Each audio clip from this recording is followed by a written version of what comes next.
The 2009 Red Dawn event was the most spectacular dust storm in New South Wales and probably in Australia for the last 2 or 3 decades.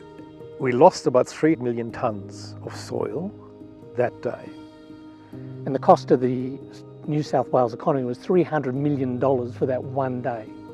And that was because the biggest cost was actually cleaning. It stopped the airport, it stopped all the ferries. The first reason we watched for dust was it was an indicator that basically that the soil was eroding. That's not a good thing for our soil resource. We cannot afford to lose that fertile bit of the soil, because if that's gone, you can't grow anything. If we could only measure 2 things in the Western Division on how we treat country and what condition the landscape is in, we would measure turbidity in the river and we would measure dust in the air. In other words, we measure how much soil we're losing out of the country we live on. We came up with easy to maintain, low cost instruments we could easily put on a landholder's property. It was all very quick to install and quick to move somewhere else. That's how DustWatch started.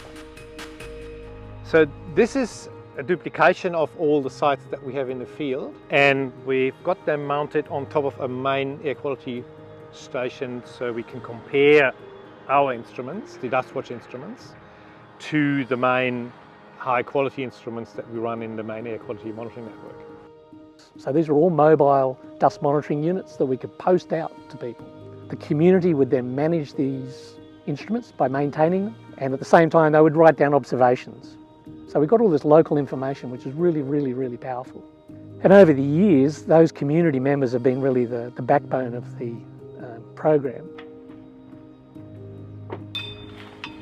Pretty much the main maintenance is a monthly check, so calibrating if required. Occasionally there might be a changeover of the unit itself and just generally checking the solar panels and all the connections.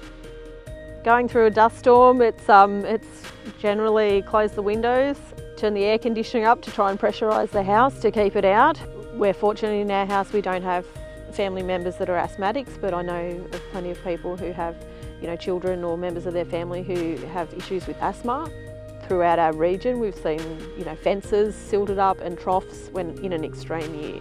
So the big thing that DustWatch has done is provide information to landholders to encourage them to use their own management practices to change. So the main change has been we are maintaining more ground cover through all those different things. We use less cultivation, better stock management, and we also move stock out of country a lot faster and we burn less. And the reason that's so important is the ground cover is the key mechanism to control wind erosion, and wind erosion creates dust.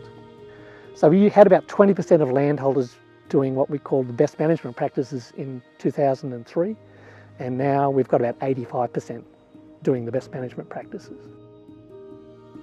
The number of dust storms is actually 4 times less than what they were in the 1940s.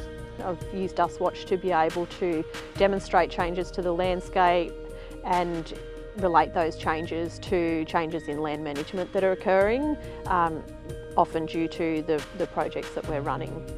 DustWatch and the Rural Air Quality Monitoring Network is just part of our response to managing dust and air quality in New South Wales. It provides valuable information that flows into our chemical transport models and our air quality forecasting systems. These models allow us to predict future dust, not just a few days ahead, but also project what dust might be in the New South Wales environment many decades ahead under climate change. DustWatch is a shining light for citizen science, not just in New South Wales, but globally. The ability to work with volunteers to implement a scientifically robust citizen science program is exceptional.